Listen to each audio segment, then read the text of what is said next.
But tonight we're going to have our first reader, and that is Landon Godfrey. Her second collection of poems is called Inventory of Doubts. And she won the Dorset Prize, which was judged by Dana Levin. So we know it's a great book, and it's forthcoming this month, right? Is it already? November. Yeah, November. November, okay.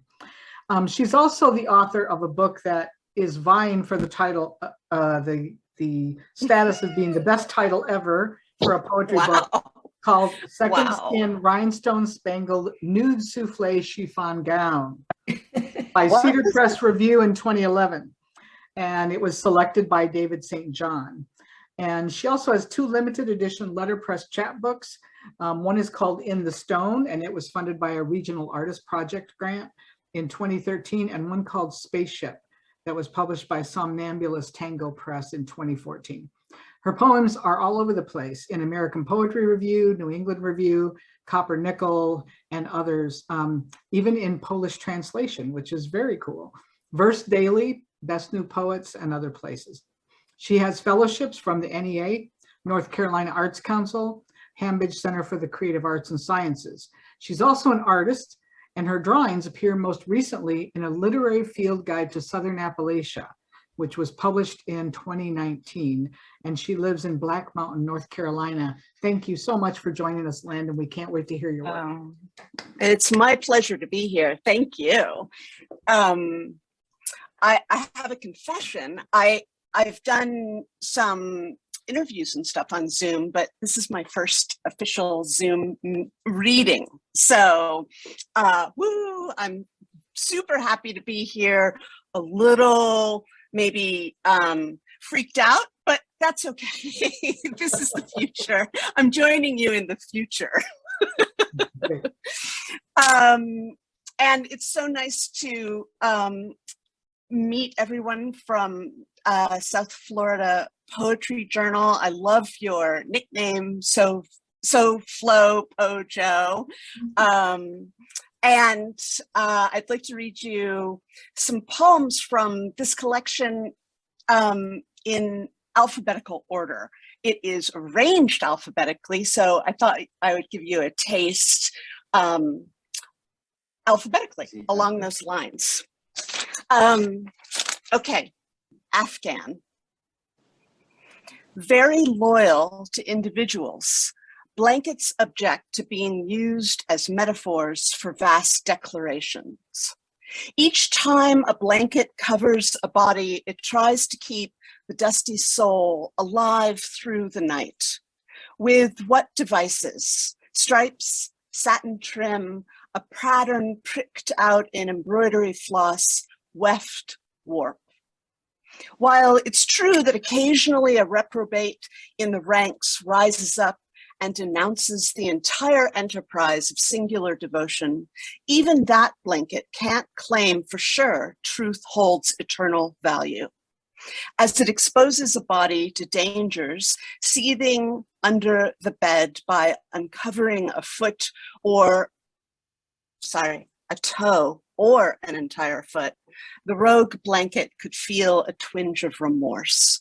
Just don't say anything to it about all regrets or all terrors, all oceans or all hearts, those abacuses tallying away in their Icarus accounting offices, offering false assurances to everybody.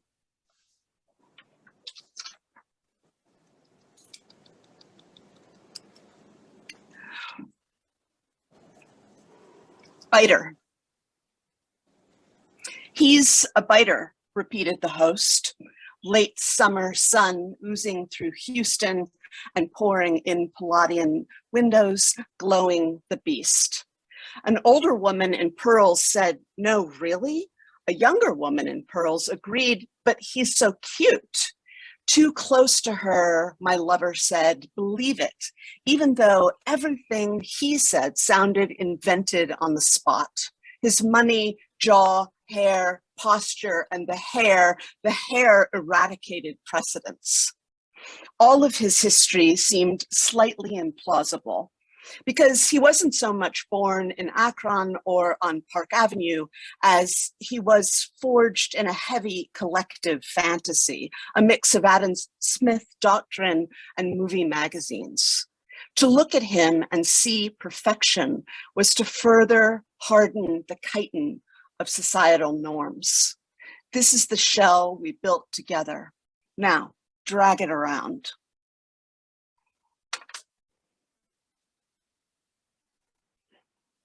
Oh, thank you. Dish rag.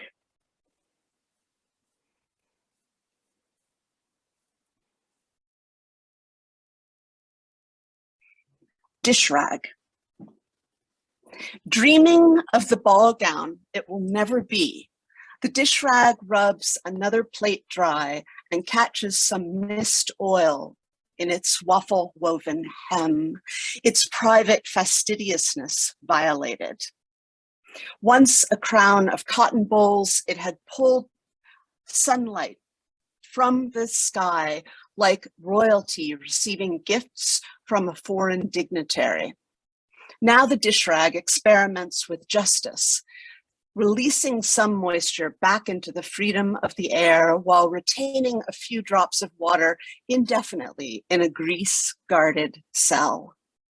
The prisoners will never be charged with a crime, but will eventually be pardoned by scissors that cut the rag into scraps destined to polish furniture into beaming monuments of class stratification.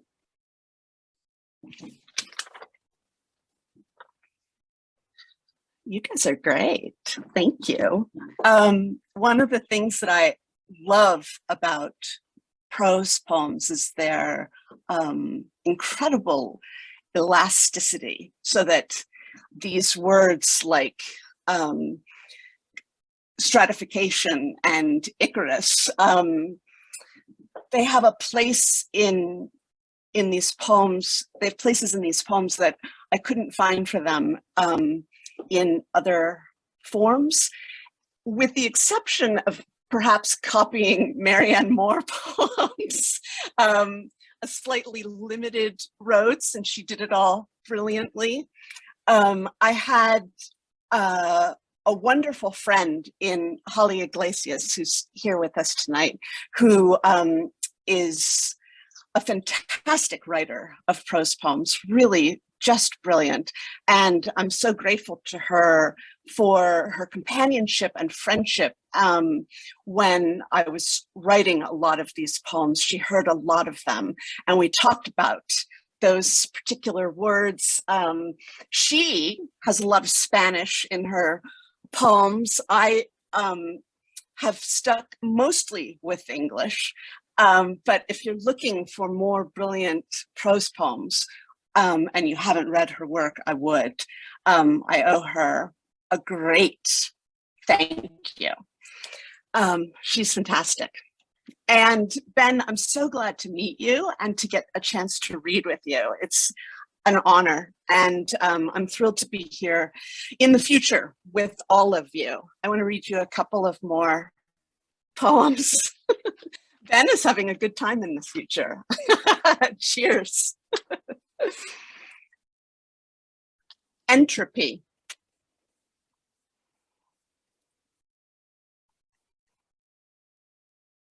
The moment before the glass hits the tile floor, it remembers with pleasure how well it carried water, how exquisite water looked framed by facets and the tall tapered glass of the glass itself.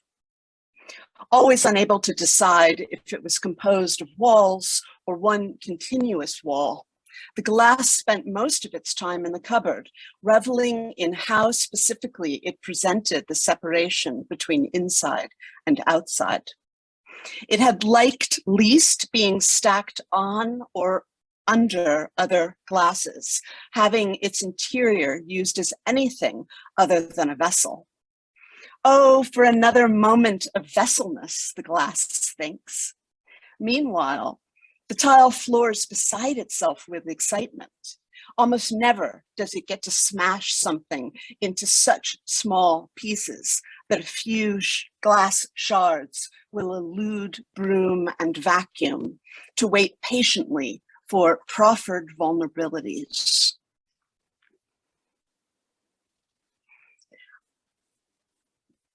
Fox. The good kind, not the bad kind.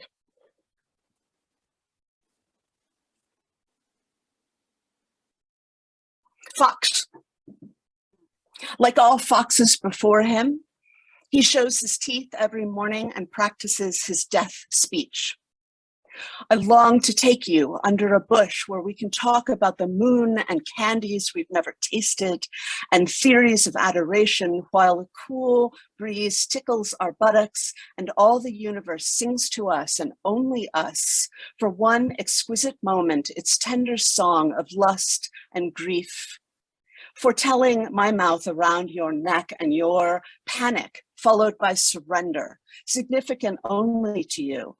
Yet know this, you will give sustenance to a world of maggots and small things of a scope and variety you cannot even imagine, a universe of lights as bright as our own, despite its absence of laureates to praise the necessary industry of dismantling the world's bodies, quitted by souls on their way to new surroundings. But like all foxes before him, the fox never gets the chance to charm any victims because surprise remains his weapon and not eloquence. So for maximum symbolic effect and some panache in, let's face it, an otherwise blood-scrabble world, the fox brandishes that delicious bushy red tail, a flame scintillating for a split second in our long dark.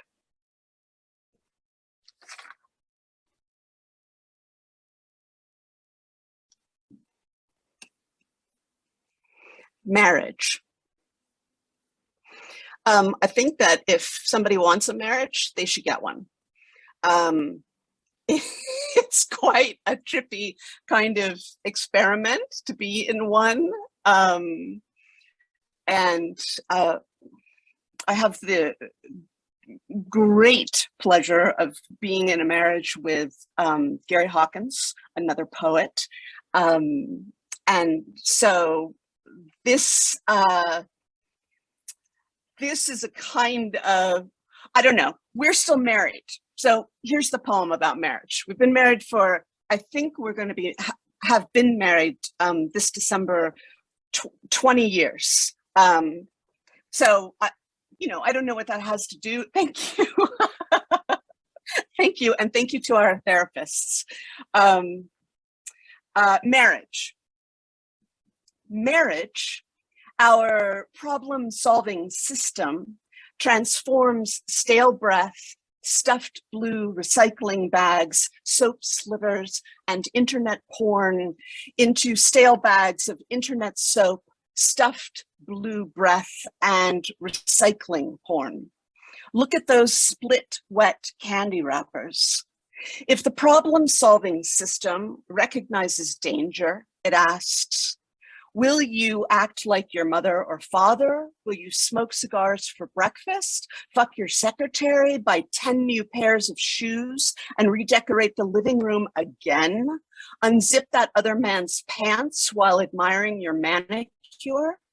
The problem-solving system can make you wear a toupee, hostage your children or dog, stuff your secretary's slivers into a stale bag of porn breath, smoke the unzipped living room of admiration, manicure your secretary danger, dog your hostages and children your mother and father into a pair of blue candy cigars, your 10 new toupees, redecorating the breakfast soap, or fucking the internet dog in another man's pants.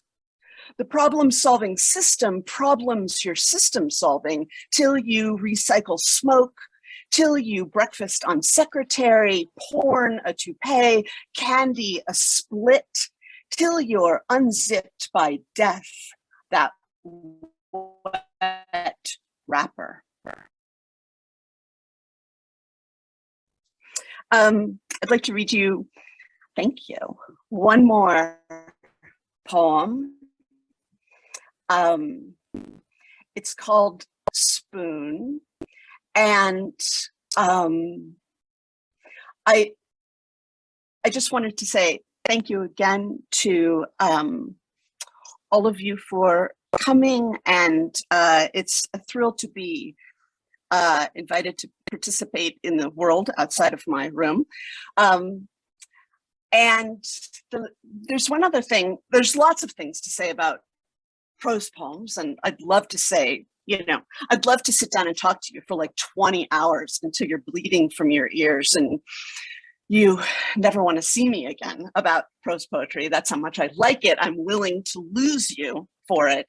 And that kind of attitude towards prose poetry, I think is, well, it's been useful for me because it's allowed me to kind of get into what I've formatted as squares, and really muck around and say way more disgusting things than I usually get a chance to away from the dinner table. If, by the way, we ever get a chance to eat dinner together, I could ruin our friendship there too, but maybe you're also the kind of people who you seem to be, who sort of want to have the intimate, disgusting conversation at dinner, right? I mean, what is the point otherwise? So when we all get together in the future in person, I hope that we teeter on the point of offending each other, but that we all kind of fall in love and really get a chance to goof around together. So thank you again. Here's a poem about a spoon. The spoon's unnatural attraction to eyeballs makes it the equal of knives and forks when cutlery's weaponized. You can't trust it. Often this servant thinks about murder while burdened with the task of delivering creme brulee to a mouth that endlessly wants more. And the tongue, nothing disgusts the spoon more than the tongue licking the smooth, parabolic beauty of its bottom, like a gluey barnacle, single eye searching for the best place to encrust. Proteinaceous cement glands at the ready, securing a launch site for the barnacle's probosciformed penis to stretch 8-9 times the length of the creature itself, winning the animal kingdom's relative to body size longest penis competition, length statistics curling back and forth in sweeping ocean currents. And there comes a day for all human children to question parental wave hello or goodbye commands, small eddies of air in our hotter and hotter atmosphere suspended for a moment. But the air itself knows it hasn't really paused because cessation doesn't even exist. At some point, every single atom in the universe surrenders. Thank you.